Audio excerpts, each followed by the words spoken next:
if I could say anything to anybody that's wanting to get into sport, enjoy it. Mm-hmm. You know, enjoy the scenery around you. Enjoy the people. Sure. You know, you can't be funny in there and not be joyous out here. Right. You know? Exactly. And people can definitely tell energy. I hope you know? so. You know, I try to give that. You know, it may not always be the right way. But well, you know, I mean, it's. I am the only clown with a kegerator. that is true. As we look over here, I know you guys can't see this on the screen, but there is a kegerator right over here, full of Coors Light, and which of course is the way to my soul is Coors Light. And Coors has been your sponsor for how long now?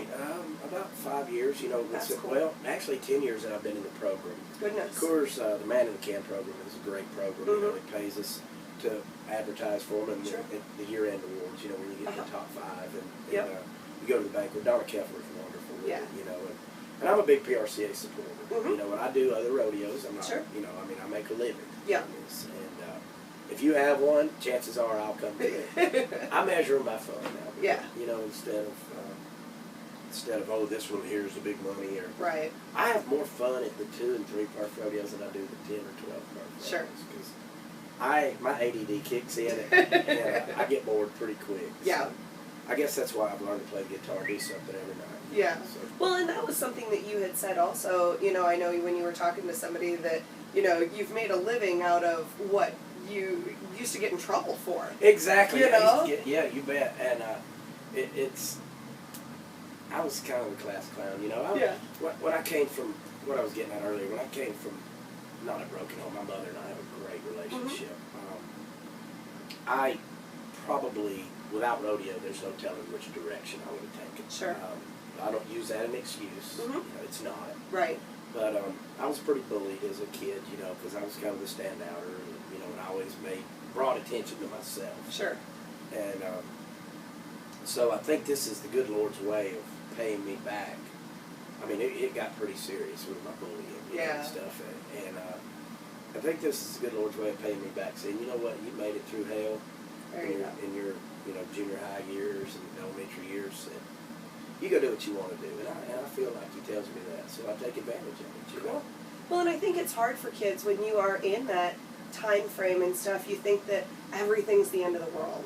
You know, and you get so wrapped up in that, and to be that person that's out there now and say, look at what I made it through, you know, and look at what I get to do now. And I never have ever, after that, when I started riding bucking horses, things changed. You know, I got my confidence. Sure. It's a confidence level. All children are tested with their confidence. Very you know? true. And I try to, you know, tell my oldest boy that. I said, so whatever they're saying or doing, you're going to be boss one day. Right. Where are they going to be in 10 years? You Yeah, know? exactly. Most of them, you know, I order it out of the pickup window, which is a great job. It is a great job. I appreciate them so much. You know, I used to make fun of it, but at least they're working. Yes. You know, anymore, especially. You better believe it. And I'm sure I catch a little fits about my political views. You know, I'm a little bit of a lightning rod. It's okay, you know. Yeah. At the end of the day, and I hate that statement. Don't ever say "at the end of the day" to me. But nonetheless, I hate that one too. Everything's so cliche. Sorry, the Arizona dust has hit me. People know where I stand. Right. There's an old theory of mine in this business. Rex Dunn, great guy, super guy. You don't remember how many times Rex Dunn went to the National Finals Rodeo. Right. What you remember is how many people he helped. Very true. I want to be that guy. You know, I want to be the guy the young guys call, and they do. And I can't tell you how that, and I'm not saying this in a boastful way, but it thrills me to death when those guys will say, hey, I got rolled around in the barrel last week, you know, or what do I need to do to the top of my barrel to keep me from getting knocked out, you know, and stuff. And when they call me, that's a respect, I guess, you know, and it means so much that those guys, you know, and I always try to help the new guys coming up because I was there. Right. I had to have help. In 05, I've been stuck in the little purgatory of not going far, you know. Sure. Had a lot of guys, Roger Mooney, Boyd, all those guys really helped me. Cool. And I try to give it back to the new guy because I'll never forget sitting the first time I was ever at the convention, watching people walk by. Yeah. And I'm like, hey, you want to hire me? No. You want to hire me? And then, you know, and then after a year of getting out there and sure. having some help, right. people are coming to the booth, and then, Yeah. you know, it's really went uphill from there. It's been good. Yeah. You know, and a lot of people don't know that there is a PRCA convention that goes on right before the National Finals right, Rodeo. Exactly. It sure which does. works out really nice because that's where a lot of these rodeos pick their people that they're going to have at the committees and that type of thing. And it's very interesting because I don't think a lot of people realize what goes on behind a rodeo. And, no, they don't. And that's one of the things that we try and highlight on the Gotta Be Country radio show is what all goes into this. You, as a spectator, you sit there in the stands and you watch this great rodeo, but there's so many people behind it. Oh, the behind the scenes people are amazing. Mm-hmm. You know, from the cow pushers to the guys opening gates. I mean, they make it flow. I've got the power steering job. You know, until the bull ride. Yeah. But yeah. you know, they're what make this happen. Yeah. Not, you know, not me, not one single person. You know. Right. It is definitely teamwork, and like you said, you know, going with the younger guys coming up, it's one of the few sports that you see that people are not, you know, so concerned about their. I'm just making sure this is still. You got it. Okay. Making sure that they're not going to get ahead of them, you know, and this is one of those sports that somebody else will help you get up to, you know, their level and sometimes beyond. Yeah, we do help. I think it's great. We've got some new guys coming up. Matt Tarr, Hippie because oh, Hippie. He's a nut. You know, I love Hippie, and I just call it. You know, we have a network, a brotherhood of about 5 or 6 guys that really try to work together in this sport.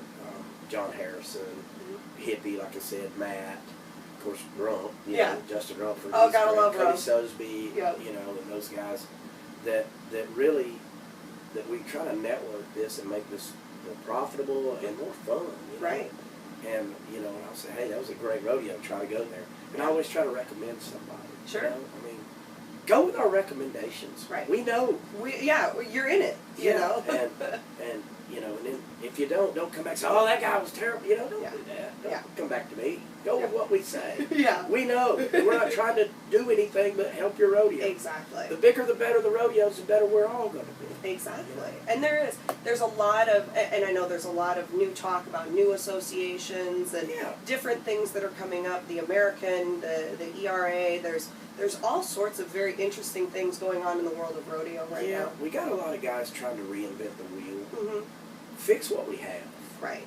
You know, I have seen failures after failures with people. I hope it goes. Yeah. You know? Yeah. You can't do it on just contestants. It has to be a conglomeration of entertainers. Right.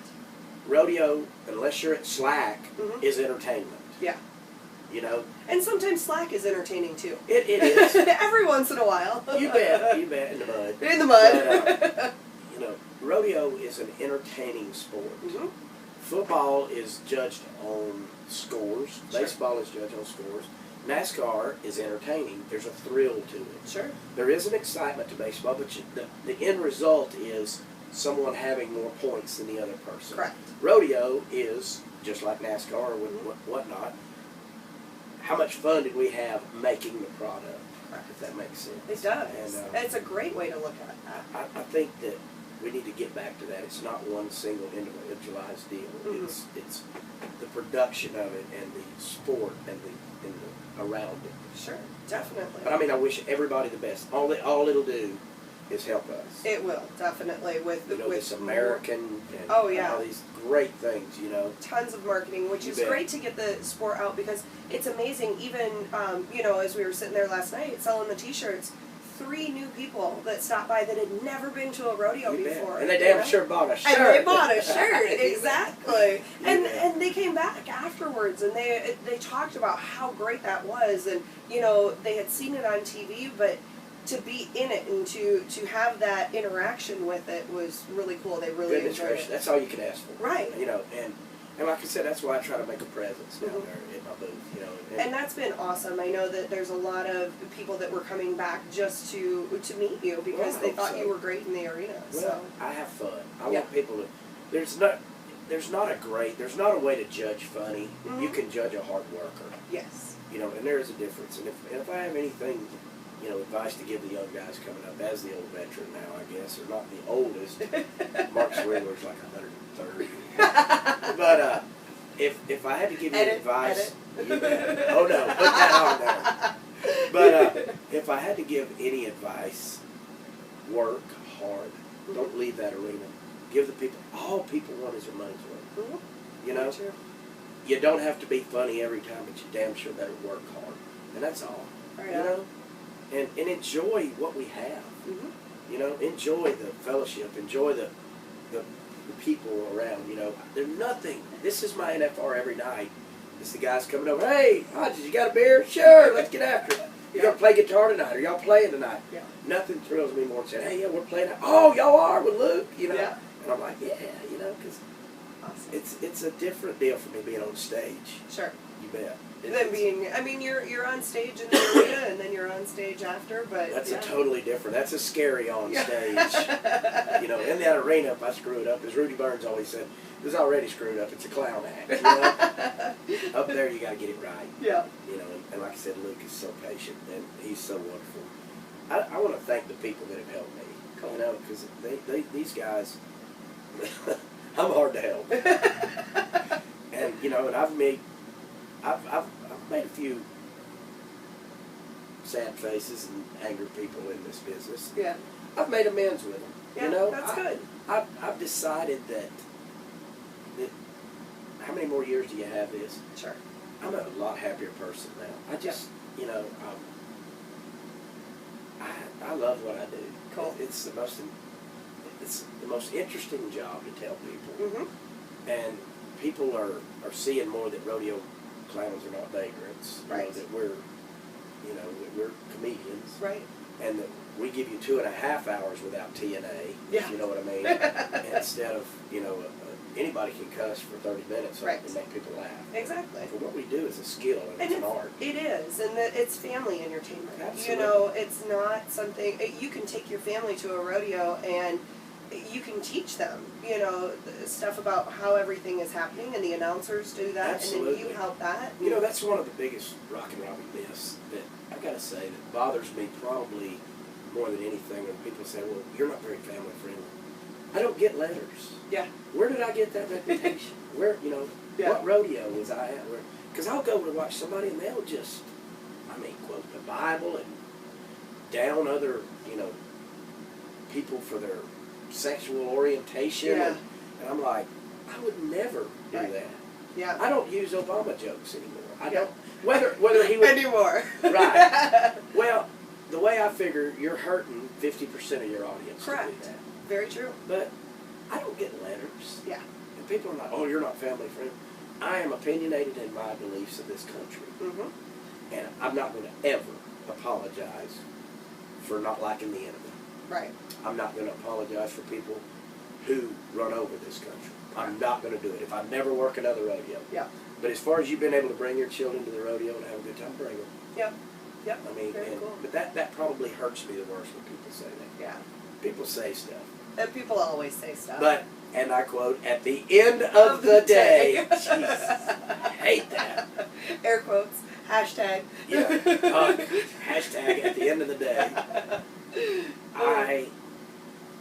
I think most people know where I stand. Sure.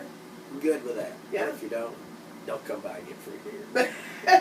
There you go. You bet. Well, and hopefully we're going to be bringing you more here on Gotta Be Country Radio of Robbie on the Road. You bet. And all the places that you're going to be, just random stuff that, you know, you I hear you're see. working on a little bit of a road trip deal with your Winnebago. I am. This 1968 Winnebago that we got is going to be a heck of a fun time. I don't think I could ever decorate it as good as you have it here, though. You know, slide outs kind of help. My 68, really that doesn't. 68s don't have slide It's like 68s don't have slide outs. We could probably put one on, but it'd be a sledgehammer through a wall. You bet. I don't think you want that.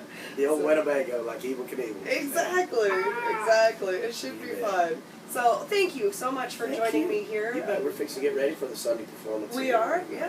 Then I'm going to awesome. drive a short 16 hours to Rock and Ryan Lewin's house and hog hunt for a few days. There you go. Go see my best friend on his big day next Saturday. Awesome. Sounds good. Well, thank you again. You bet. Thank you.